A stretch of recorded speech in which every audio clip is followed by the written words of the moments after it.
اب صفحہ 16 نکال لیجئے۔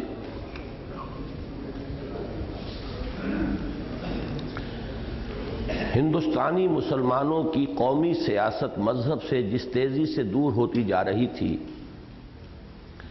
اگر یہ بعد اسی طرح بڑھتا رہتا تو بات نہ معلوم کہاں تک جا پہنچتی۔ لیکن اللہ تعالیٰ کا بڑا فضل و کرم ہوا کہ اس دور میں چند شخصیتیں ایسی بھی ابھریں جنہوں نے اس بعد کو کم کرنے کی کوشش کی، اور اس میں انہیں کسی حد تک کامیابی بھی ہوئی۔ ان شخصیتوں میں سر فہرست علامہ اقبال کا نام ہے۔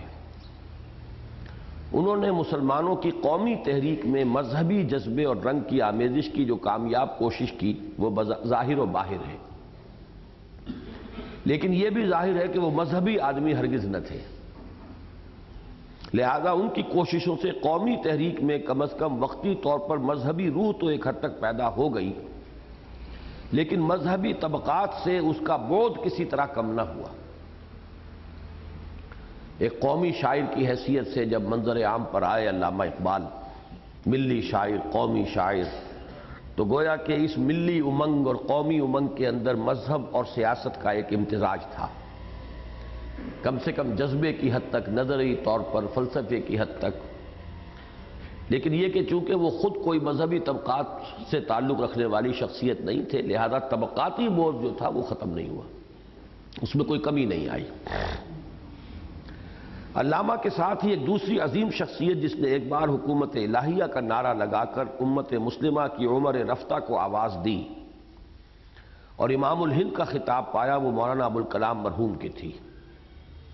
انہوں نے الحلال اور البلاغ کے ولولہ انگیز دعوت کے ذریعے ایک بار اسلامیان ہند کے دل میں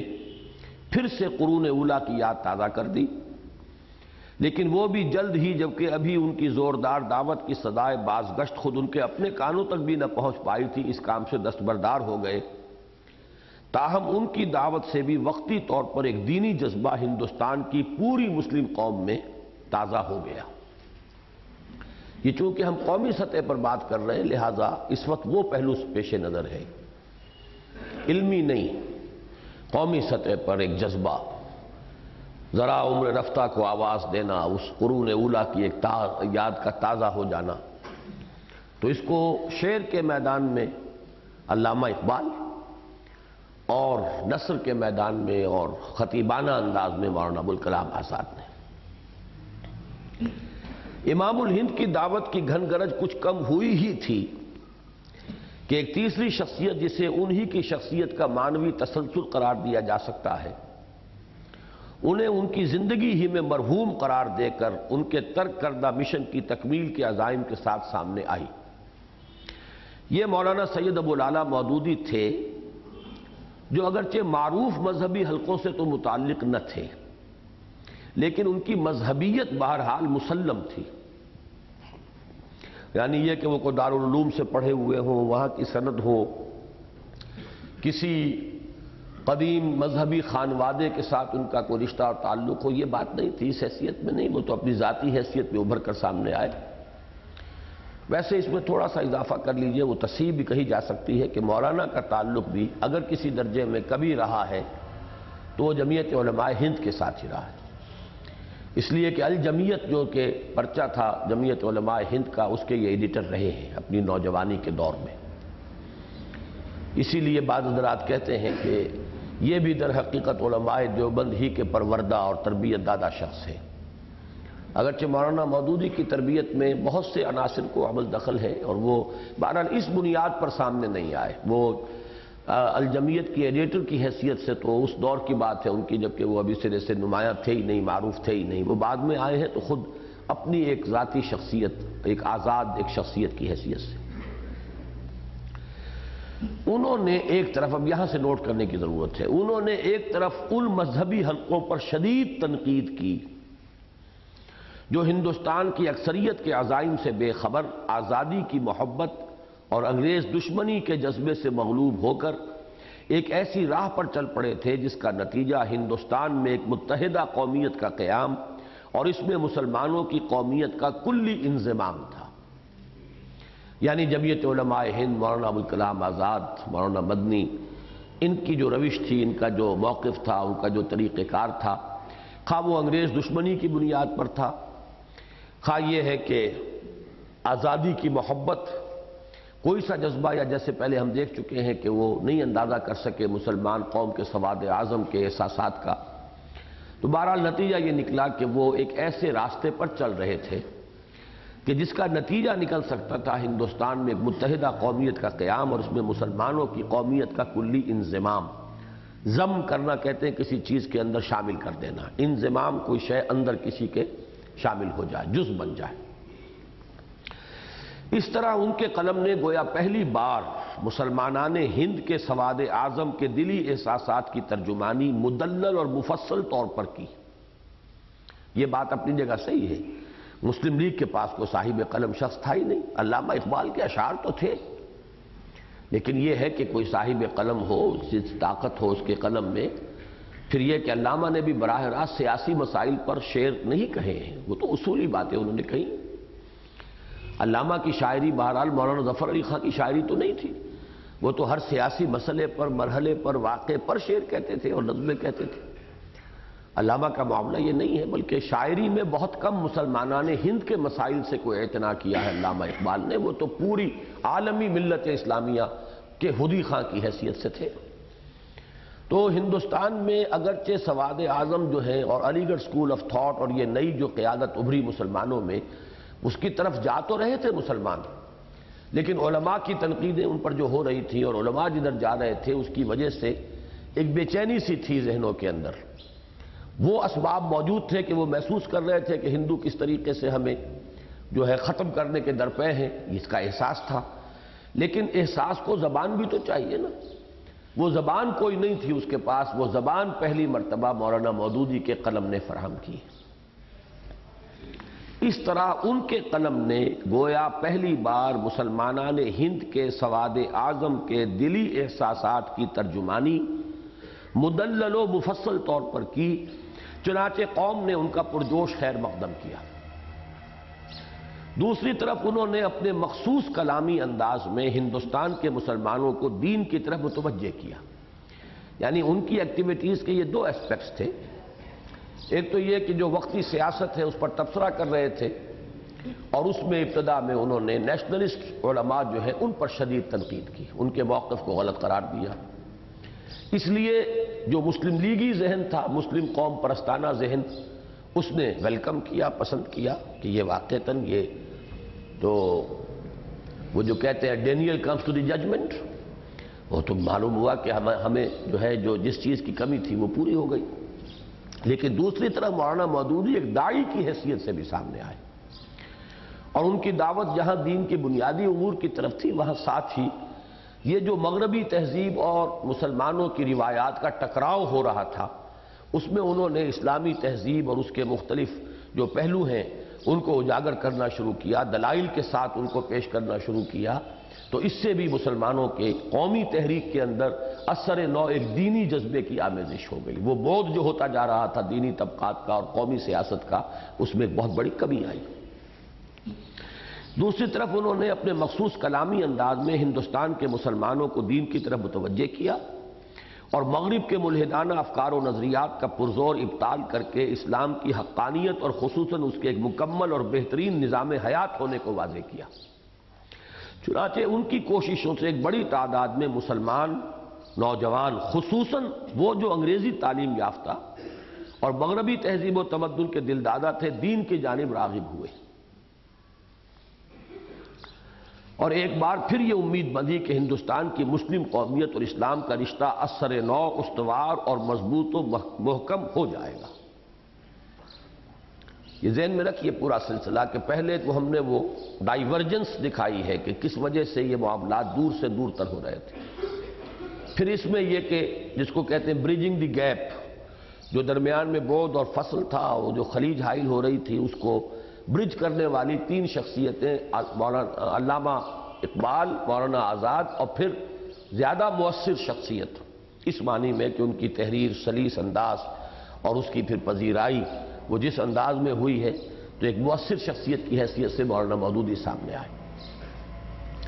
لیکن جلد ہی یہ امید منقطع ہو گئی، اور ہندوستان میں مسلمانوں کی قومی تحریک دوسرے بڑے حادثے سے دوچار ہو گئی۔ یعنی مولانا مودودی مسلمانوں کی قومی تحریک سے علیحدگی اختیار کر کے ہندوستان کی مسلمان قوم کے سواد اعظم سے کٹ گئے اور ایک دوسری راہ پر گامزن ہو گئے۔ اپنے رخ کی اس تبدیلی کی جو دو بڑی وجوہات مولانا نے بیان فرمائی وہ انہی کے الفاظ میں ہیں، سنیے۔ یہ الفاظ مولانا کے ہیں جب ان کی وہ کتاب شائع ہوئی تھی سیاسی کشمکش سوم، تو اس کا دیباچہ جو لکھا انہوں نے، وہ چونکہ ایک ٹرننگ پوائنٹ تھا کہ پہلے موقف میں نیشنلسٹ علماء ہی پر جو تنقیدیں کر رہا تھا، اس کے نتیجے میں گویا کہ مسلم قومیت کے جداگانہ تشخص کی حمایت کر رہا تھا۔ اب میں ایک راستہ بدل رہا ہوں تو اس کے وجہ کیا ہے، یہ خود ان کے اپنے الفاظ میں، جب کوئی شخص خود اپنی کسی موقف کی تبدیلی کے بارے میں کوئی وضاحت کر رہا ہو تو سب سے پہلے اسی کو سمجھنا چاہیے کہ وہ کہتے کیا ہیں۔ مولانا لکھتے ہیں کہ پہلی وجہ یہ تھی کہ اس نئی تحریک کے دور میں عامت المسلمین کی قیادت و رہنمائی ایک ایسے گروہ کے ہاتھ میں چلی گئی جو دین کے علم سے بے بہرا ہے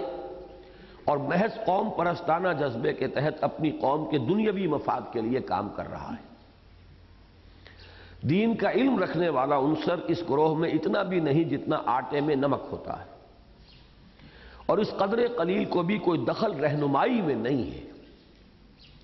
میں دیکھ رہا ہوں کہ ہندوستان میں اس سے پہلے کبھی عام مسلمانوں کا اعتماد علماء دین سے ہٹ کر اس شدت کے ساتھ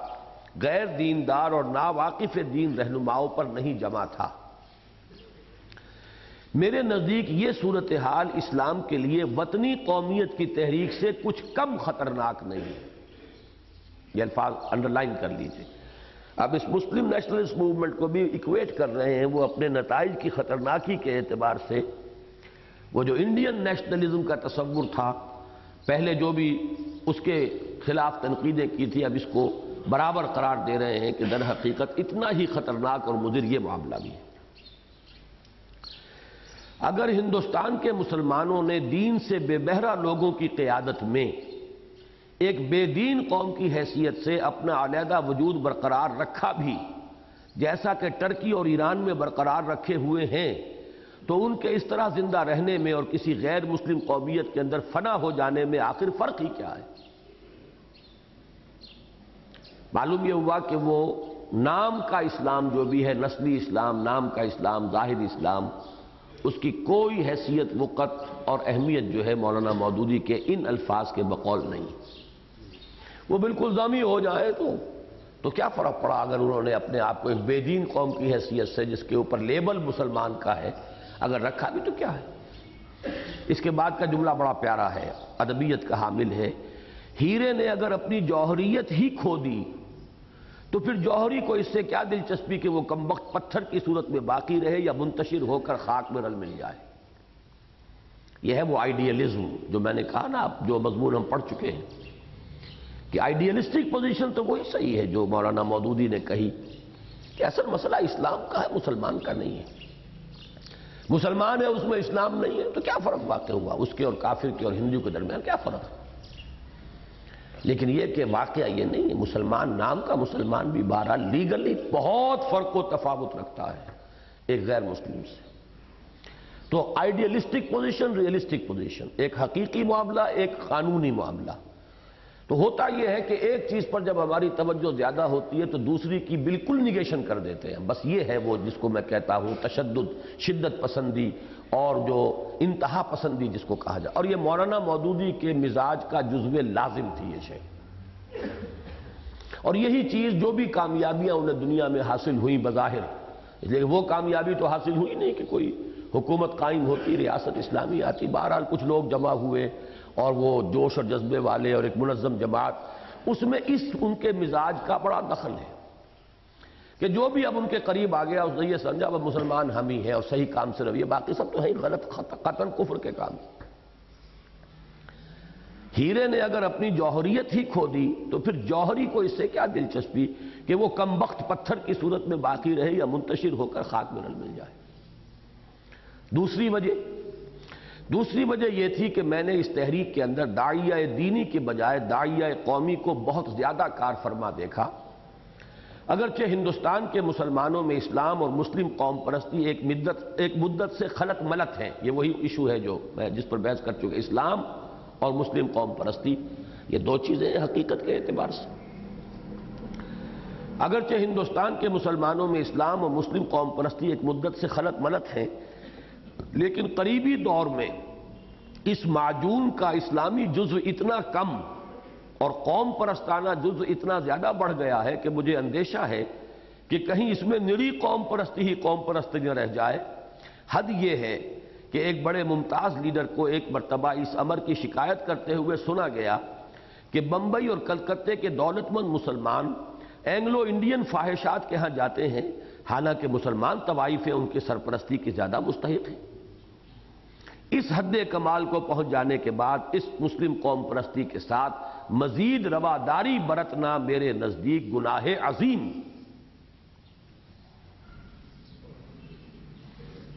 یہ ہے وہ شدت۔ اب ظاہر بات ہے کسی ایک شخص نے کہہ بھی دیا، چلیے 150,000 آدمی کہہ بھی دیں تو اس کو اس طریقے سے پوری طرح اس قوم پرستانہ تحریک کے اوپر لیبل بنا دینا، یہ تو پھر ایک اپنا حساب ہے نا آدمی کا۔ لیکن ابھی تو یہ سمجھئے کہ ان کا موقف کیا تھا، انہوں نے خود مانا ہے کہ ہم نے ٹرن لیا ہے، گویا کہ اب میں مزید اس تحریک کے ساتھ، اگرچہ مسلم لیگ میں تو شامل وہ کبھی بھی نہیں تھے، لیکن یہ کہ اپنی تحریر کے ذریعے، اپنے قلم کے ذریعے، اپنی صلاحیتوں کے ذریعے تقویت دے رہے تھے اب تک اس مسلم نیشنلسٹ موومنٹ کو، اور نفی کر رہے تھے اور تردید کر رہے تھے انڈین نیشنلسٹ علماء کی، نیشنلسٹ علماء جنہیں کہا جاتا ہے۔ لیکن اب انہوں نے ٹرن لیا، اس لیے کہ اس راستے پر چلتے رہتے تو وہ مسلم قوم پرستی کی تحریک میں کچھ نہ کچھ مذہبی عنصر جو ہے وہ موجود رہتا۔ ایک طبقہ تو پہلے کٹ گیا تھا، وہ تو وہ نیشنلسٹ علماء۔ اب ایک شخصیت ابھری تھی جو کم سے کم دین سے ایک مس رکھنے والی، دین کے لیے قلم جس کا نہایت صلاحیت رکھنے والا، دین کے لیے اس کی خدمات جو ہیں وہ تصنیف و تالیف کے میدان میں نہایت وقی، وہ شخص اگر اس مسلم جو قومی قیادت تھی یا قومی سیاست تھی اس کے ساتھ رہتا تو کچھ نہ کچھ اس کے اندر بھی دوسرے اثرات کو نیوٹرلائز کیا جا سکتا تھا۔ لیکن بہرحال یہ ان کا اپنا ججمنٹ تھا، ان کا اپنا فیصلہ ہے، جو بھی فیصلہ انہوں نے کیا، جو بھی فیصلہ کیا، کوئی اور شخص تو نفسیاتی اعتبار سے کوئی اور توجیہ کر سکتا ہے، جیسے کہ شاید آگے آ جائے گا کہ یہ زید سلیری صاحب نے اس کی کیا وجہ بیان کی، چونکہ وہ مضمون اس کے پس منظر میں ہے میرے اس تحریر کے، جہاں سے شروع ہوا تھا اس وقت بھی ان کا حوالہ، آگے پھر حوالہ آئے گا۔ لیکن یہ ہے کہ یہ توجیہ تو کسی ناقد کی ہے، اختلاف کرنے والی کی ہے، پھر یہ کہ وہ نیت کا معاملہ ہے۔ مولانا مودودی نے جو وجوہ بیان کی ہیں اپنے اس ٹرم کی وہ یہ، اگرچہ بہت سے لوگوں کے نزدیک مولانا مودودی کی مسلمانان ہند کی قومی جد و جہد سے کنارہ کشی کا اصل سبب بالکل ذاتی تھا، چنانچہ ان کی ترجمانی کرتے ہوئے متذکرہ صدر کالم نویس صاحب یعنی زید سلیری صاحب تحریر فرماتے، یہ اسی مضمون کا اقتباس ہے۔ مولانا نے تحریک پاکستان سے اپنی کنارہ کشی کا کبھی کوئی سبب بیان نہیں کیا، اس کے آگے میں نے یہ کوسچن مارک لگایا ہوا ہے کہ یہ سلیری صاحب نے کیسے کہہ دیا؟ مولانا نے سبب بیان کیا ہے، آپ اس پر گفتگو کیجئے۔ یا یہ مطالعے کی کمی ہے اور یا یہ بددیانتی ہے، دو ہی شکلیں ہیں، یا تو انہوں نے پڑھا ہی نہیں، اور میں یہ نہیں ماننے کو تیار کہ سلیری صاحب نے پڑھا نہ ہو،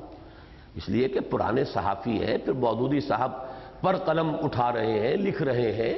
تو کیسے ممکن ہے کہ سیاسی کشمکش سو انہوں نے پڑھی نہ ہو؟ پاکستان کی تحریک سے یا مسلم نیشنلسٹ موومنٹ سے کنارہ کشی کا جو سبب تھا جو مولانا نے بیان کیا اس قدر واضح الفاظ میں وہ سامنے نہ آیا ہو۔ لیکن بہرحال واللہ عالم، یا تو یہ کہ وہ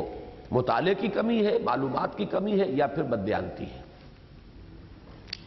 لیکن اس کی وجہ بہرحال تھی۔ اب یہ بیان کر رہے ہیں سلیری صاحب کی وجہ کیا تھی، اور بعدنا تعمل جو بات معلوم ہو جاتی ہے وہ یہ ہے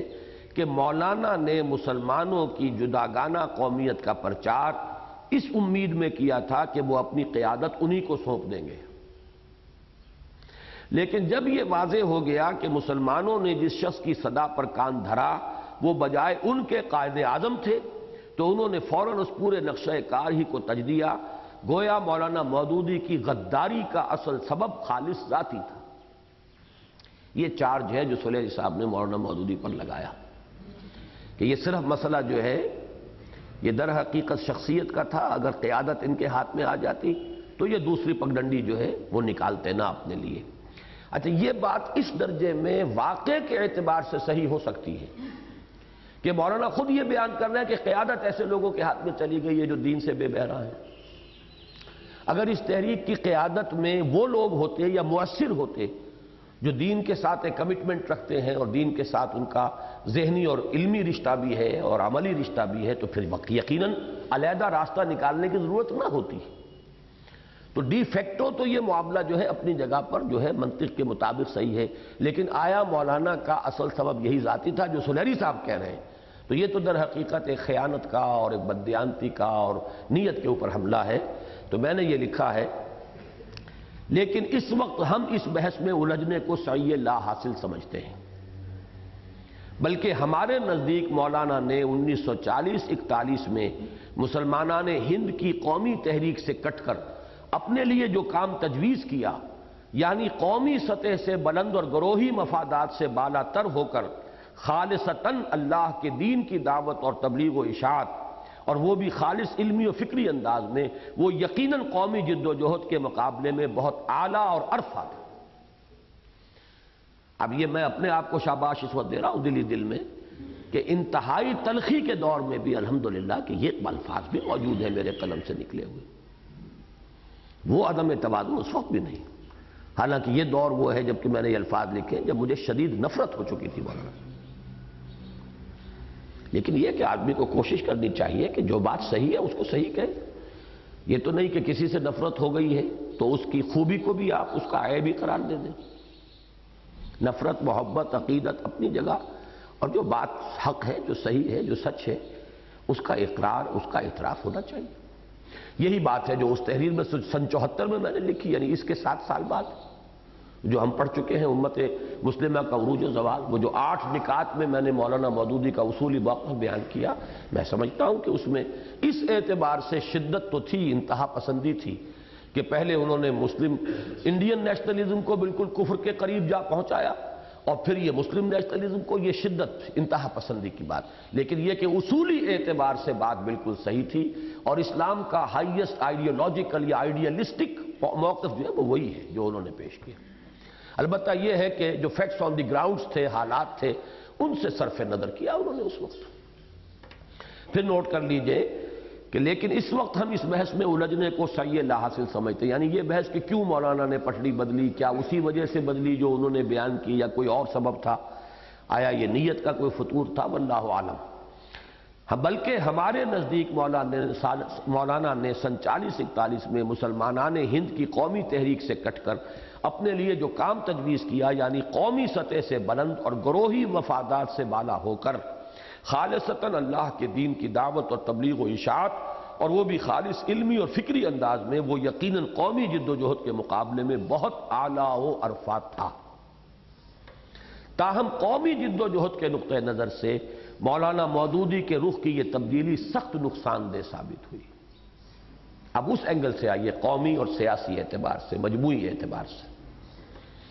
اس سے نہ صرف یہ کہ مسلمانوں کی قومی تحریک کے اسلام سے حقیقی و معنوی بود میں مزید اضافہ ہو گیا، بلکہ طبقہ متوسط کے نہایت مخلص اور سرگرم کارکنوں کی ایک بہت بڑی تعداد بھی قومی جد و جہد سے لا تعلق ہو گئی۔ یعنی جو مولانا سے منسلک ہوئے تھے، یہ طبقہ متوسط کے جدید تعلیم یافتہ لوگ بھی تھے ان میں، اور یہ ہمارے مڈل کلاس کے بڑے مخلص لوگ تھے۔ وہ 300 تھے یا 400 تھے یا 600 تھے، کیا ارکان کی تعداد تھی اس وقت بھائی جمیل صاحب؟ پارٹیشن سے متصلاً قبل ارکان کی تعداد کیا تھی جماعت کے؟ جی 600-650 افراد اس وقت تھے، لیکن یہ تو رکن تھے۔ ان میں سے آپ کم سے کم ایک کے ساتھ 10 کو اور شامل کیجئے جو ان کے حلقہ اثر میں لوگ تھے، اور یہ سب لوگ ایکٹیو تھے، کام کر رہے تھے میدان میں۔ یہ سب کے سب بھی اس قومی فرنٹ سے وڈرا ہو گئے۔ تو یہ قومی سطح پر گویا کہ سیاسی اور قومی سطح پر یہ دوسرا شوق تھا، دوسرا نقصان تھا۔ تو یہ 2 حادثے تھے جن کا شروع میں ذکر کیا تھا کہ یہ ہماری بدقسمتی، وہاں تو خیر الفاظ آ گئے جو اب میں لکھتا تو قطعاً نہ لکھتا، یا اسلام کی بدقسمتی۔ اسلام کی کیا بدقسمتی ہوگی، یہ ہماری ہی بدقسمتی سمجھیے کہ ہندوستان میں یہ جو دور نیا آیا اور انگریز کے آنے کے بعد سے جو نیا سیاسی جو نقشہ جمع ہے، اس میں مسلمانوں کی قومی تحریک کو پے بپے ایسے حادثات سے دوچار ہونا پڑ گیا جس کے نتیجے میں اس کا بعد اور فصل جو ہے مذہب سے اور دین سے ہوتا چلا گیا، بڑھتا چلا گیا، اور یہ بالکل خالص سیکولر رخ کے اوپر چلی گئی۔ اس میں پہلا حادثہ وہ علماء دیوبند اور ان کے ساتھ ان کی تو تعداد بہت تھی، ان کے اثرات بہت تھے۔ وہ تو ایک تحریک تھا دیوبند، وہ کوئی ایک دارالعلوم نہیں تھا، بہت بڑی تحریک، اور ان کے پاس تو ہزاروں کی تعداد میں بڑے مخلص سیلف لیس ورکرز، بہت ہی یعنی دینی اعتبار سے بھی بلند، روحانی اعتبار سے بھی بہت اونچے، لیکن یہ کہ وہ کٹ گئے۔ اس کے بعد یہ کہ ذرا سا علامہ اقبال اور ابوالکلام آئے، وہ چونکہ خود کوئی مذہبی طبقات سے متعلق نہیں تھے اور اس طرح کا معاملہ نہیں تھا، اور وہ بھی عارضی طور پر مولانا ابوالکلام آزاد ادھر چلے گئے اور علامہ اقبال مسلم لیگ کی طرف آ گئے، چونکہ بعد میں تو مسلم لیگ میں باقاعدہ شامل بھی ہوئے، پروونشل لیگ کے پریزیڈنٹ بھی رہے وہ،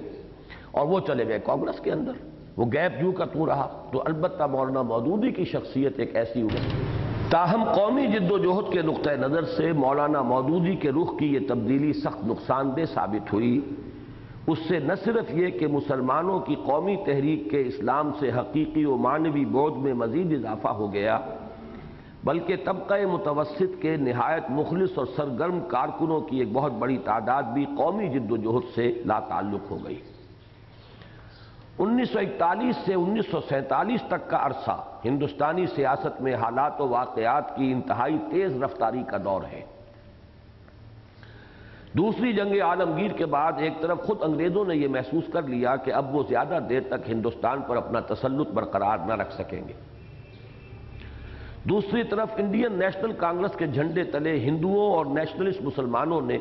جد و جہد آزادی کو تیز تر کر دیا، اور تیسری طرف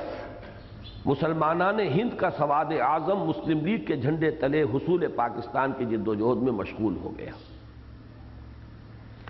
اس جد و جہد کے آخری زمانے میں، یہ بہت اہم تجزیہ ہے، نوٹ کیجئے اس کو، اس جد و جہد کے آخری زمانے میں جبکہ مسلم لیگ کو اس بات کی ضرورت محسوس ہوئی کہ وہ اپنی اس حیثیت کو بالکل واضح اور مبرہن کر دے کہ وہ اسلامیان ہند کی واحد نمائندہ جماعت ہے اور پوری مسلمان قوم یکسوئی کے ساتھ اس کے جھنڈے تلے جمع ہے، تو اس کے لیے اس کے سوا کوئی اور چارہ کار نہ تھا کہ وہ مسلمانان ہند کے دینی جذبات کو اپیل کرتی اور اسلام سے ان کی جذباتی محبت اور دلی تعلق کو کام میں لاتی۔ اب دیکھیے، یہ بالکل اسی طرح کی بات ہے کہ پی این اے پاکستان نیشنل الائنس ایک قومی تحریک تھی، سیاسی تحریک تھی، لیکن جب آیا مقابلے کا وقت تو پھر اس کو نظام مصطفیٰ کا عنوان دینا پڑا، تحریک نظام مصطفیٰ۔ اس کے بغیر تو مسلمان ہتھیلی پر سر رکھ کر اور جان رکھ کر میدان میں نہیں آ سکتا۔ یہی بالکل معاملہ ہے کہ مسلم لیگ کی پولیٹیکل حیثیت کچھ نہیں بنتی تھی جب تک کہ وہ یہ اپنا مقام اور مرتبہ نہ منوا لے انگریز سے کہ مسلمانوں کو ہم ریپرزینٹ کرتے ہیں۔ یہی کشمکش تھی۔ کانگریس کہتی تھی کہ ہم مسلمانوں کے بھی نمائندہ ہیں، ہندوؤں کے بھی نمائندہ ہیں، ہماری تو قومی جماعت ہے، مسلمان بھی ہیں اس میں، ہندو بھی ہیں۔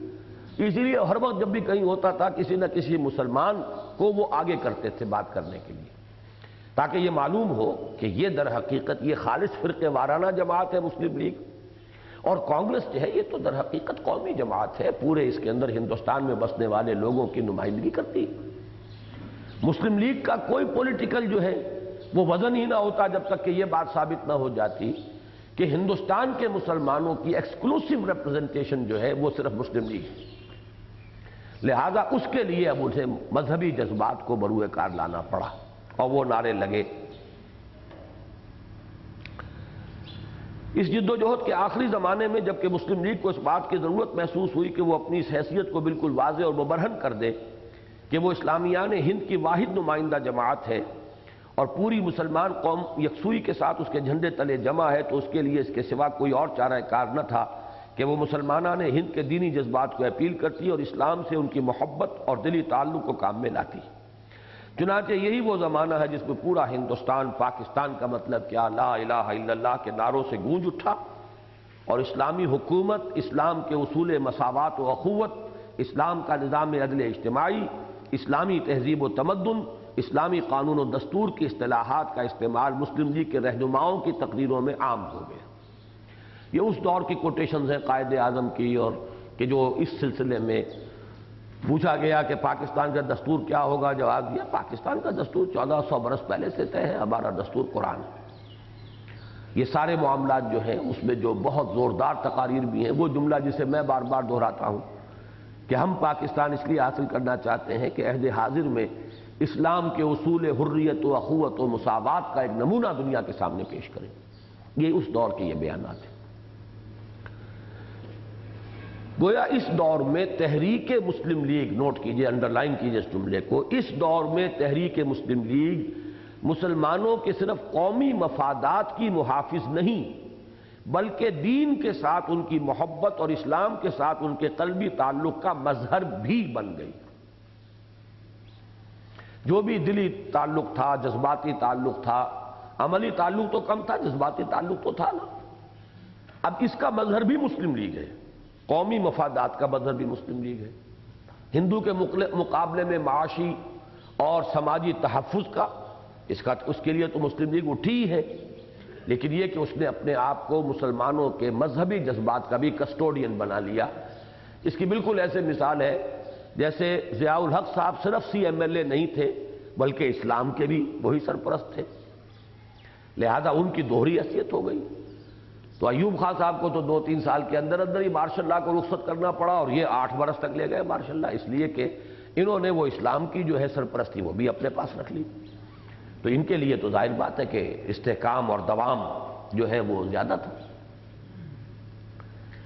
چنانچہ پوری قوم مجتمع ہو کر اس کے جھنڈے تلے جمع ہو گئی، اور خود مذہبی طبقات میں سے بھی کچھ لوگ اس کی امداد کے لیے نکل آئے، یعنی بریلوی مکتبہ فکر کے علماء و مشائخ کی اکثریت، اور دیوبندی حلقہ دیوبند سے مولانا شبیر احمد عثمانی اور ان کے رفقائے کار، اور مولانا اشرف علی تھانوی کے بعض دوسرے متوسلین، مولانا ظفر احمد عثمانی، مولانا شبیر احمد عثمانی، مولانا راغب احسن، اب یہ مجھے معلوم نہیں کہ وہ بھی ان کے دیوبند کے فارغ التحصیل تھے یا نہیں، وغیرہ وغیرہ، یہ حضرات ہیں۔ یہ اس وقت چونکہ اب تحریک مسلم لیگ کا یہ دور جو ہے، اس میں وہ مذہبی جذبے کی بھی کسٹوڈین بن گئی تھی۔ تاہم واضح رہنا چاہیے کہ یہ تحریک مسلم لیگ کا وہ دور تھا جس میں کسی تحریک کے واقعی نظریات اور حقیقی افکار کے بجائے خوش آئند جذبات اور نیک خواہشات کی عملداری ہوتی ہے۔ اسی کے لیے لفظ رومانویت ہے، رومانٹسزم۔ تحریک کا ایک دور وہ ہوا کرتا ہے جس پر کہ اس کی اصل تعمیر ہوتی ہے۔ ایک یہ اوپر وقتی طور پر جو رنگ بھر دیا جاتا ہے اس میں، تو وہ پائیدار نہیں ہوتا، وہ مستحکم نہیں ہوتا، بلکہ یہ کہ وہ ایک رومانوی دور ہوتا ہے اس تحریک کا۔ تو یہ ریلیجس رومانٹسزم کا دور تھا مسلم لیگ کی تحریک کا، اور اس دور کی کہی سنی باتوں پر کسی مستحکم تعمیر کا خیال باندھنا ایک بچگانہ خواہش سے زیادہ کچھ نہیں ہوتی۔ خود مولانا مودودی اس دور میں قومی زندگی کے مجدھار سے دور بیٹھے عمرانیات کے ان اٹل اصولوں کا درس دیتے رہے۔ دیکھیے یہاں بھی میں کہہ رہا ہوں عمرانیات کے اٹل اصول، بات بالکل صحیح کہہ رہے تھے۔ حکومت خواہ کسی نوعیت کی ہو، چونکہ مسلم لیگ کہہ رہی تھی کہ ہم پاکستان جو لینا چاہتے ہیں اسلام کے لیے اسلامی حکومت قائم کریں گے، اسلام کا نظام لائیں گے۔ حکومت خواہ کسی نوعیت کی ہو، مصنوعی طریقے سے نہیں بنا کرتی، وہ کوئی ایسی چیز نہیں ہے کہ کہیں وہ بن کر تیار ہو اور پھر ادھر سے لا کر اس کو کسی جگہ جما دیا جائے۔ اس کی پیدائش تو ایک سوسائٹی کے اخلاقی، نفسیاتی، تمدنی اور تاریخی اسباب کے تعامل سے طبعی طور پر ہوتی ہے۔ اس کے کچھ ابتدائی لوازم، کچھ اجتماعی محرکات، کچھ فطری مقتضیات ہوتے ہیں جن کے فراہم ہونے اور زور کرنے سے یہ وجود میں آتی ہے۔ مثلا مارکسسٹ حکومت ہے، وہ آپ کسی اور ملک میں بنا کر اسے لا کر کسی دوسرے ملک کے اندر تو نہیں کھڑا کر سکتے۔ وہ تعزیہ تو نہیں ہے کہ بنے کہیں اور لا کے رکھ دیا جائے چوک میں۔ اس کے لیے تو یہ کہ اسی ملک میں ایک تحریک اٹھے، اسی کے سارے نظام کے مطابق فکر بدلیں لوگوں کے، ایک جماعت ہو، تحریک ہو، انقلاب ہو، تب ہوگا۔ اس خام خیالی، نیچے نوٹ میں ہے، یعنی یہ امید کہ پاکستان ایک اسلامک سٹیٹ ہوگا، مولانا مودودی نے چونکہ لمبی تحریر میں سے اقتباس، اس خام خیالی تو اس خام خیالی سے مراد کیا ہے اس تحریر کے کانٹیکسٹ میں وہ یہ ہے۔ اس خام خیالی کی تمام تر وجہ یہ ہے کہ بعض سیاسی اور تاریخی اسباب سے کسی ایسی چیز کی خواہش تو پیدا ہو گئی ہے جس کا نام اسلامی حکومت ہو، مگر خالص علمی طریقے پر نہ تو یہ سمجھنے کی کوشش کی گئی ہے کہ اس حکومت کی نوعیت کیا ہے، اور نہ یہ جاننے کی کوشش کی گئی ہے کہ وہ کیوں کر قائم ہوا کرتی ہے۔ بعض لوگ یہ خیال کرتے ہیں کہ ایک دفعہ غیر اسلامی طرز ہی کا صحیح مسلمانوں کا قومی اسٹیٹ قائم تو ہو جائے، پھر رفتہ رفتہ تعلیم و تربیت اور اخلاقی اصلاح کے ذریعے سے اس کو اسلامک اسٹیٹ میں تبدیل کیا جا سکتا ہے۔ مگر میں نے تاریخ، سیاسیات اور اجتماعیات کا جو تھوڑا بہت مطالعہ کیا ہے اس کی بنا پر میں اس کو ناممکن سمجھتا ہوں۔ یہ بھی انتہا پسندی ہے شدید، ایک خالص کافرانہ اور غیر مسلم، قانوناً بھی غیر مسلم ہے، اس معاشرے میں اگر اسلامی حکومت قائم کرنے کے لیے جد و جہد ہو سکتی ہے تو ایک مسلمان ملک میں جہاں لوگ کم سے کم نام کے اور جذباتی اعتبار سے تو مسلمان ہیں، وہاں کیوں نہیں ہو سکتی؟ یہ وہی انتہا پسندی ہے، وہی شدت ہے، میں اس کو ناممکن سمجھتا ہوں۔ اگر یہ ناممکن تھا تو پاکستان بننے کے بعد تو انہیں پھر بیٹھ جانا چاہیے تھا، یا ہندوستان ہی میں رہتے، یہاں آتے ہی نہ، یا یہاں آ کر ناممکن کام کو کرنے کے لیے تو آدمی میدان میں نہیں آتا۔ قومی ریاست تو وجود میں آئی تحریک مسلم لیگ کے نتیجے میں، اب یہاں پر آپ زور کیسے لگا رہے ہیں اسلامی نظام کا؟ اگر یہ ناممکنات میں سے ہے تو محال تو تکلیف مالا یطاق تو شریعت کے اندر ہی نہیں ہے، جس چیز کا کہ امکان نہ ہو اس کی ذمہ داری انسان پر ڈالی نہیں جاتی۔ یہ ہے انتہا پسندی۔ اچھا، ایک تو یہ تو اس مسلمان اور موجودہ سیاسی کشمکش حصہ سوم کا یہ ایک مضمون ہے جو علیحدہ پمفلٹ کی شکل میں بہت یہ شائع ہوا ہے، اسلامی حکومت کیسے قائم ہوتی ہے، اور اس کا سارا تانا بانا در حقیقت تحریک مسلم لیگ اور تحریک پاکستان کی مخالفت پر ہے۔ باتیں جو کہی گئی ہیں اصولی طور پر بہت حد تک صحیح ہیں، لیکن جہاں ان کو اپلائی کیا جا رہا ہے اس میں در حقیقت وہ انتہا پسندی اور شدت جذبات کا ایک مظہر بن گئی ہے۔ اور پھر جوں جوں قومی تحریک زور پکڑتی اور پوری مسلمان قوم کو اپنے دامن میں سمیٹتی چلی گئی، ان کی تنقیدیں بھی تلخ تر ہوتی چلی گئی، یہاں تک کہ ان میں نفرت و حقارت کی آمیزش بھی ہو گئی۔ چنانچہ اپریل 1947 میں ٹونک میں انہوں نے دو ٹوک الفاظ میں یہ فرما دیا، یہ ٹونک کے ساتھ دو ٹوک کا لفظ بڑا اچھا آیا ہے، ٹونک شہر کا نام ہے اور دو ٹوک انداز جو ہے یہ محاورہ ہے۔ یہ فرما دیا کہ اسلام کی لڑائی اور قومی لڑائی ایک ساتھ نہیں لڑی جا سکتی، اور یہ لوگ ہندوستان کے ایک ذرا سے کونے میں پاکستان بنانے کو اپنا انتہائی مقصد بنائے ہوئے ہیں، لیکن اگر یہ فی الواقع خلوص قلب سے اسلام کی نمائندگی کے لیے کھڑے ہو جائیں تو سارا ہندوستان پاکستان بن سکتا ہے۔ یہ روداد جماعت اسلامی سے سارے ہندوستان کا پاکستان بننا تو تقدیر الہی میں نہ تھا، لیکن حقیقت یہ ہے کہ یہ بھی اللہ تعالیٰ کے خصوصی فضل و کرم ہی سے ہوا کہ اگست 1947 میں پاکستان جیسا کچھ بھی ہے عالم وجود میں آ گیا۔ واقعہ یہ ہے کہ پاکستان کا قیام عمرانیات اور سیاسیات کے تعلیموں کے لیے ایک معجزے سے کسی طرح کم نہیں۔ اس پر میرا پورا چیپٹر ہے استحکام پاکستان میں نے سارے حقائق و واقعات کے حوالے سے ثابت کیا ہے کہ کسی بھی اصول کے مطابق پاکستان کا قائم ہو جانا، جو بھی جنرل پرنسپلز ہیں اس کے اعتبار سے قطعاً اس کی کوئی توجیح ممکن نہیں سوائے اس کے کہ خصوصی مشیت خداوندی کا ظہور۔ ہندوستان کے مسلمانوں کی قومی تحریک میں ابھی ہرگز اتنی قوت اور بلبوتہ نہ تھا کہ وہ انڈین نیشنل کانگریس کی صورت میں ہندو امپیریلزم کے چنگھاڑتے ہوئے عفریت کی خواہشات کے علی رغم اپنے مقصد میں کامیاب ہو جاتے۔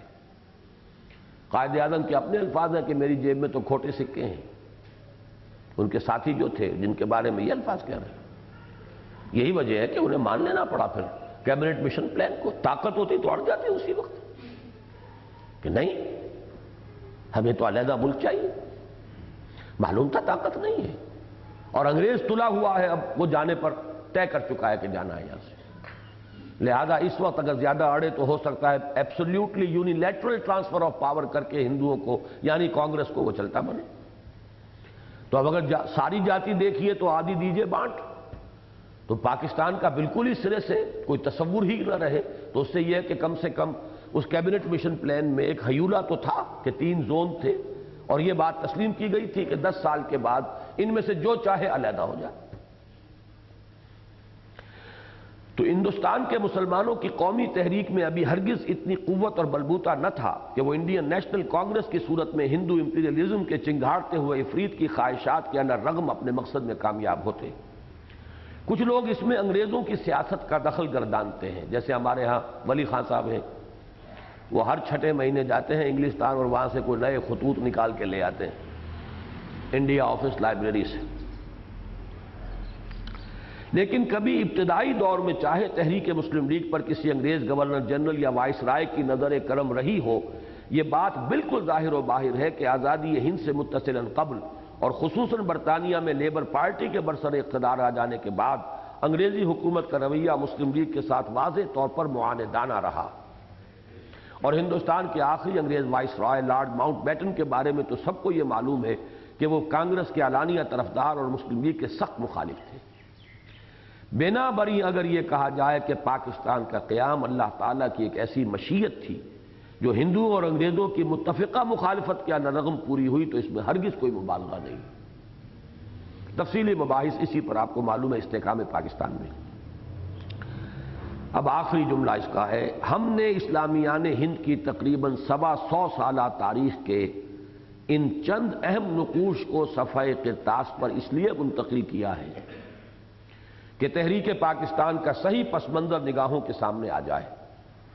اور صورت واقعہ جیسی کچھ کے فی الحقیقت ہے ظاہر ہو جائے،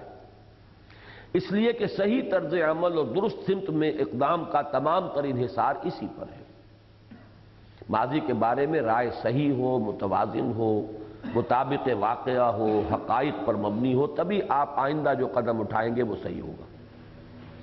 پیچھے ہی اگر آپ کی سوچ میں جو ہے وہ کجی ہے تو پھر آگے بھی کجی چلے گی۔ نیک خواہشات کی عملداری بسا اوقات انسان کے نقطہ نظر کو غلط کر کے رکھ دیتی ہے۔ نیک خواہشات، یہاں پہ وہ انگریزی کا لفظ جو ہے وہ صحیح تعبیر کرے گا وشفل تھنکنگ۔ وشفل تھنکنگ اسے کہتے ہیں کہ ایک چیز آپ کی آرزو ہے، چاہتے ہیں کہ ایسا ہو، اور آپ گویا کہ اپنے اوپر یہ کیفیت طاری کر لیتے ہیں کہ ایسا ہے۔ ایسا ہو اور بات ہے، ہونا چاہیے اور بات ہے یا نہیں یہ دوسری بات ہے۔ تو وشفل تھنکنگ یہ ہے کہ جب کہ انسان کے اوپر کسی آرزو یا تمنا یا خواہش کا اتنا غلبہ ہو جائے کہ اس کی آنکھوں پر ایک اینک لگ جائے، اسے نظر بھی آنے لگا کہ ہاں ہے، یہی ہے، یہ وشفل تھنکنگ ہے۔ تو نیک خواہشات کی عملداری بسا اوقات انسان کے نقطہ نظر کو غلط کر کے رکھ دیتی ہے،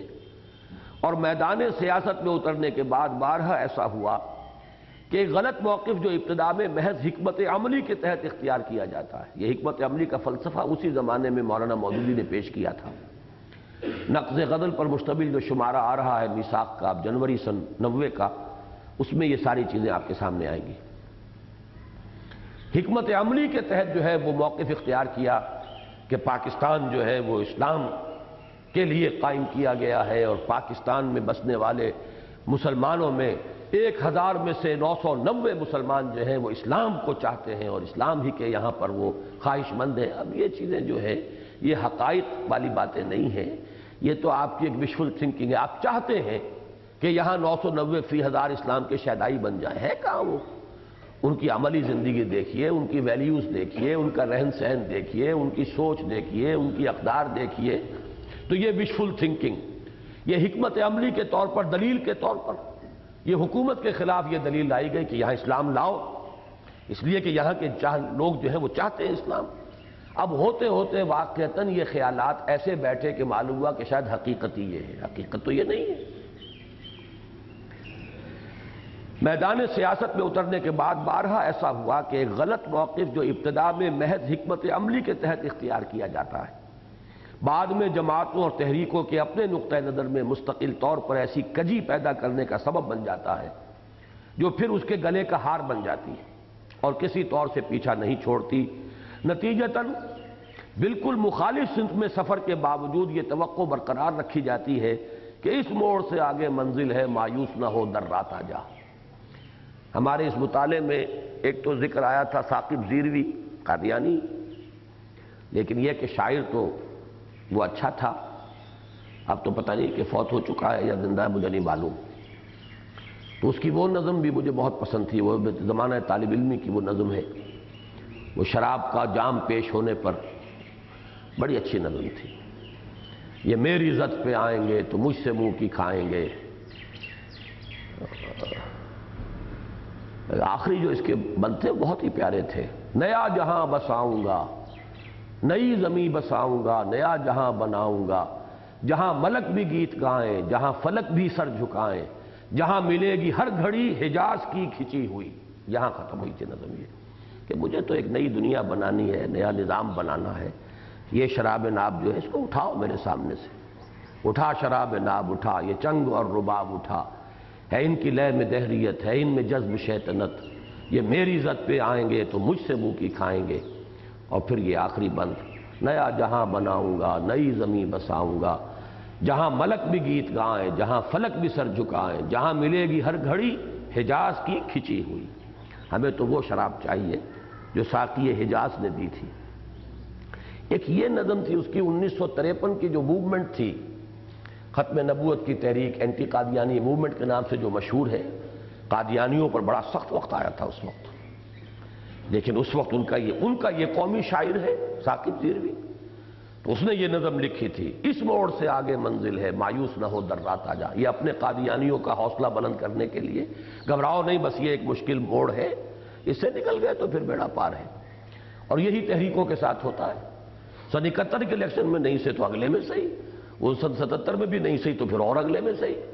اس میں بھی نہیں تو پھر ہوگا، تو اس موڑ سے آگے منزل ہے۔ اب غزوہ بدر کا وقت آ گیا ہے، وہ غزوہ بدر آ رہا ہے مسلسل، لیکن یہ کہ وہ منزل جو ہے وہ کہیں نہیں ہے، لیکن اپنے جو بھی وابستگان ہیں انہیں اسی طریقے سے مطمئن کیا جاتا ہے، اس موڑ سے آگے منزل ہے، مایوس نہ ہو درات آ جا۔ آئندہ صحبت میں انشاءاللہ ہم قیام پاکستان کے بعد کے 20 سالوں کا جائزہ لیں گے، جائزہ اسی نقطہ نظر سے لیں گے، اور پھر ہمارے نزدیک اسلام اور پاکستان دونوں کے ساتھ خلوص اور خیرخواہی کا تعلق رکھنے والوں کو جو طرز عمل اختیار کرنا چاہیے اسے بیان کریں گے۔ وما توفیق الا باللہ العلی العظیم۔ یہ ہے مارچ 1967 کا میثاق کا تذکرہ و تبصرہ۔ اب آئیے قیام پاکستان کے بعد مذہبی طبقات کا طرز عمل ہونا کیا چاہیے تھا، ہوا کیا؟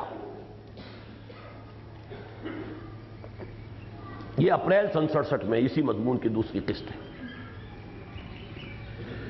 پاکستان کا قیام ہرگز ایک معمولی واقعہ نہ تھا۔ دنیا کے نقشے پر اس طرح اچانک اور بالکل غیر متوقع طور پر وقت کی عظیم ترین مسلمان مملکت کا رونما ہو جانا یقیناً مشیت ازلی اور حکمت خداوندی میں کسی بڑی تدبیر کے سلسلے کی کڑی تھا۔ بعد کے حالات میں یہ خیال کبھی مایوسی کے تحت دب جاتا ہے، کبھی پھر ابھر آتا ہے۔ بہرحال یہ میں نے بارہا کہا ہے کہ جیسے اللہ کے ساتھ انسان کا معاملہ جو ایک حدیث میں آیا ہے بین الخوف والرجاء رہنا چاہیے، خوف بھی ہو امید بھی ہو، اس کی رحمت کی امید، اس کے عذاب کا خوف۔ اسی طرح پاکستان کے معاملے میں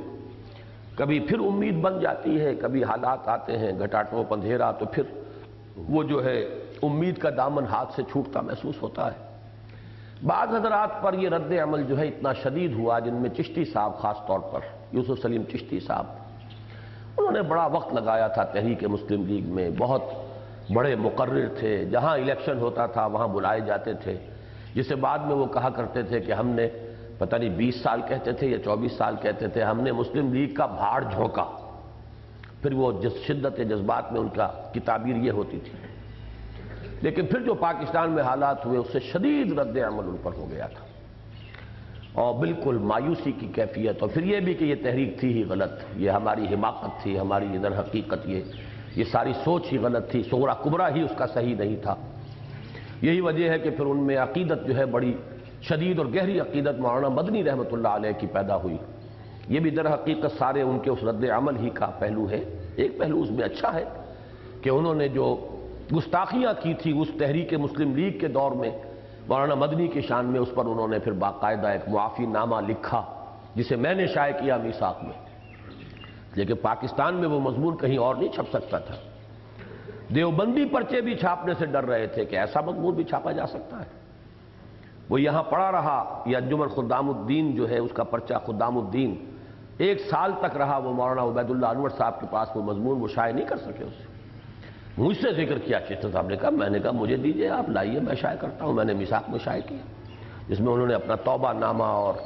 بہرحال ان کے اوپر تو بہت شدید رد عمل تھا کہ یہ سب فریب تھا اور سب دھوکہ ہم نے کھایا، کوئی اسلام کا معاملہ نہیں تھا، وغیرہ وغیرہ۔ لیکن میرا معاملہ، جیسا کہ میں نے استحکام پاکستان میں لکھا ہے، میں ابھی تک اس صغرا کبرا کو صحیح سمجھتا ہوں، میرا تجزیہ یہی ہے، اور میں یہی سمجھتا ہوں کہ اللہ تعالیٰ کی مشیت میں کوئی بڑا خیر اس خطۂ ارضی کے ساتھ وابستہ ہے۔ البتہ دیر ہو سکتی ہے اس میں، اس دیر ہونے میں درمیانی عرصے میں اپس اینڈ ڈاؤنز، کوئی ہماری سزائیں اللہ ہمیں دے کسی طریقے سے، تو وہ بات دوسری ہے، لیکن یہ کہ میری امید جو ہے وہ قائم ہے کہ یہ مشیت ایزدی کا ایک سلسلے کی ایک کڑی ہے، اور اس سے وہ اسلام کا جو فائنل گلوبل ڈومینیشن ہونا ہے اس کے سلسلے کا نقطۂ آغاز اگر اللہ کو منظور ہے تو وہ یہی خطۂ ارضی بنے گا۔ واللہ عالم۔ پاکستان کا قیام ہرگز ایک معمولی واقعہ نہ تھا۔ دنیا کے نقشے پر اس طرح اچانک اور بالکل غیر متوقع طور پر وقت کی عظیم ترین مسلمان مملکت کا رونما ہو جانا یقیناً مشیت ایزدی اور حکمت خداوندی میں کسی بڑی تدبیر کے سلسلے کی کڑی تھا، اور اب ضرورت اس امر کی تھی کہ قوم کے تمام طبقات اسے ایک عطیہ خداوندی اور نعمت خداداد سمجھتے، اور ماضی کے تمام اختلافات کو بھلا کر کامل توافق و تعاون کے ساتھ اس کی تعبیر میں لگ جاتے۔ یہ طبقات اب کون سے تھے؟ ایک تحریک قومی تھی جس کا کہ مظہر مسلم لیگ، ایک بہت فعال عنصر تھا علماء کرام کا جو یعنی جمعیت علماء ہند سے وابستہ تھا، تیسرا یہ فعال جماعت اسلامی کا، اگرچہ مختصر ترین تھا عددی اعتبار سے، لیکن اپنی تنظیم کی بنیاد پر، اپنی ڈیڈیکیشن کی بنیاد پر اس کی بڑی اہمیت تھی۔ قیام پاکستان کے بعد اس قومی قیادت پر جو اس کے وجود میں آنے کا ذریعہ بنی تھی اور جس کے ہاتھوں میں اس کی حکومت کے تمام اختیار آئے تھے، اچانک بہت سی عظیم اور کٹھن ذمہ داریاں عائد ہو گئی تھیں۔ اس کا فرض تھا کہ ایک طرف اس کے بقاء و تحفظ اور دفاع و استحکام کا بندوبست کرتی، اور اس کی انتظامی مشینری کو بدلے ہوئے حالات کے مطابق اثر نو استوار کر کے تعمیری و ترقیاتی منصوبوں پر عمل درآمد شروع کرتی۔ یہ اس کا کام تھا۔ حکومت اس کے پاس آئی، قیادت اس کے پاس آئی، وسائل و ذرائع اس کے پاس آئے، لہذا ڈیولپمنٹ، پروگریس، استحکام جو قومی سطح پر ہونے کے کام ہے وہ تو ان کا کام تھا، ریہیبلیٹیشن، اور دوسری طرف قوم کی سیاسی تربیت کا ایسا بندوبست کرتی جس سے اس میں سیاسی شعور نشو و نما پاتا، خیالات میں یک رنگی اور مقاصد میں ہم آہنگی پیدا ہوتی، قومی و ملی احساسات اجاگر ہوتے، اور صحت مند سیاست کے خطوط متعین ہوتے چلے جاتے۔ پاکستان کی بقاء اور تحفظ و ترقی کے لیے فوری طور پر اگرچہ مقدم الذکر کام اہم تر تھا، لیکن دیر پا استحکام اور ٹھوس تعمیر کے نقطہ نظر سے مؤخر الذکر کام کہیں زیادہ ضروری تھا۔ یعنی یہ جو آپ کے ہاں بنتے ہیں، جو منصوبے بنتے ہیں تعمیر و ترقی کے اور انتظامی معاملات، اگرچہ فوری طور پر تو وہ اہم تر تھے، لیکن ایک ڈیوریبل سٹیبلٹی اور استحکام جو ہے دائمی، اس کے لیے ضروری تھا کہ قوم کی سیاسی ان کے اندر شعور پیدا ہو، اور جس کو کہتے ہیں آپ ڈیموکریٹک انسٹیٹیوشنز ڈیولپ ہوں، اس کے نارمز وجود میں آئیں، اس کے لیے اس کی روایات جو ہے ٹریڈیشنز پختہ ہو جائیں۔ یہ کام کس کو کرنا چاہیے تھا؟ وہی کہ جس نے قومی تحریک کی قیادت کی تھی اور پاکستان حاصل کیا تھا۔ مذہبی اور نیم مذہبی طبقات کو عام اس سے کہ پہلے وہ پاکستان کے شدید مخالف تھے یا بزوم خیش کسی عظیم تر منصوبے پر عمل پیرا تھے، یعنی پہلی چیز تو وہ ہے جو پاکستان کے شدید مخالف، ان میں تو میں سمجھتا ہوں انہی کو کہ جو کانگریس کے ساتھ ہم آہنگی کے ساتھ، اور وہ ساتھ دے رہے تھے جمعیت علماء ہند کے پلیٹ فارم سے، شدید ترین مخالف تو وہی تھے۔ البتہ مولانا مودودی اور جماعت اسلامی وہ اپنے خیال کے مطابق ایک عظیم تر کام کر رہے تھے اس سے، یہ دو چیزیں۔ لیکن ان دونوں طبقات کے لیے لازم تھا کہ وہ قیام پاکستان کو قدرت کا اشارہ سمجھ کر آئندہ کے لیے اپنے نقطہ نظر کو بالکل تبدیل کر لیتے، اور اسے اسلام کی نشأت ثانیہ کا گہوارہ بنانے کے لیے مثبت تعمیری جد و جہد میں بدل و جان مصروف ہو جاتے ہیں۔ اب ان میں سے ہر ایک کے کرنے کے کام جدا تھے، وہ میں بیان کر رہا ہوں۔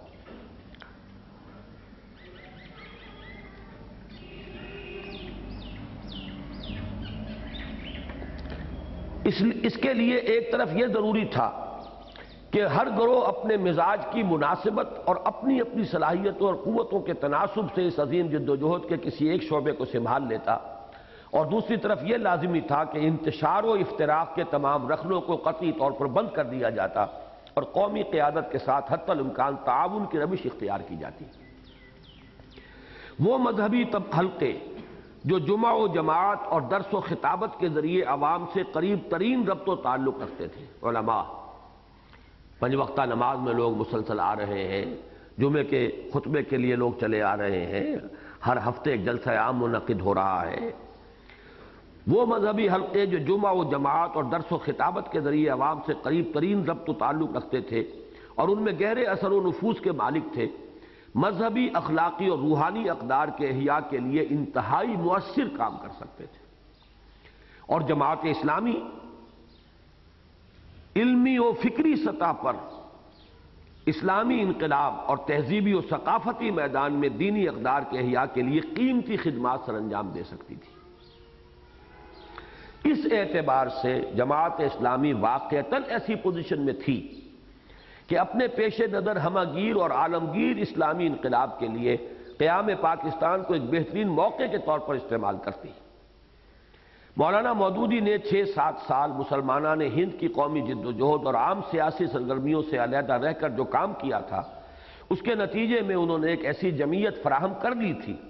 جو ایک اچھی بھلی تعداد میں ایسے مخلص اور سرگرم اور ساتھ ہی نظم اور باقاعدگی اور سلیقے اور قرینے کے ساتھ کام کرنے کی صلاحیت سے مسلح کارکنوں پر مشتمل تھی، جن میں کم از کم اسلام کو دنیا میں سربلند کرنے کی حد تک اپنے مقصد اور نصب العین کا واضح شعور بھی موجود تھا، اور اس کے لیے محنت و مشقت کے مادے اور ایثار و قربانی کے جذبے کی بھی کمی نہ تھی۔ اور سب سے اہم یہ کہ اس جمعیت میں دین و دنیا اور قدیم و جدید کا وہ امتزاج بھی موجود تھا جو اس دور میں دین کی کسی بھی مؤثر خدمت کے لیے لازمی و لابدی ہے۔ اس اعتبار سے یہ جمعیت مسلمانوں کے، جمعیت سے مراد یعنی جماعت ہے، جمعیت یہاں لفظی معنی میں استعمال ہو رہا ہے، یہ جماعت مسلمانوں کے جدت پسند اور قدامت پرست طبقات کے مابین ایک امت وسطیٰ کا رول ادا کر سکتی تھی، اور سراپا جامد مذہبیت اور از سر تا پیر متحرک متجددیت کے درمیان سوا سبیل کو واضح اور روشن کر سکتی تھی۔ یہ الفاظ ذرا ثقیل آ گئے ہیں، جدت پسند اور قدامت پرست، یہ تو الفاظ آسان ہیں، ان کے درمیان امت وسطیٰ، درمیانی امت۔ سراپا جامد مذہبیت، مذہبیت تو ہے لیکن جمود، ہلنے کو تیار نہیں، تقلید بھی انتہائی، اور علوم بھی وہی، اور نظام تعلیم بھی وہی رہے گا، نصاب بھی وہی رہے گا، آگے کھسکنے کے لیے تیار ہی نہیں۔ یہ سراپا جامد مذہبیت ہے۔ اور ایک ہے از سر تا پیر متحرک متجددیت، تجدد ہے نئی چیز، نئی چیز، وہ نئی چیز ایسی ہو کہ آدمی حرکت کر کے، ایک تو یہ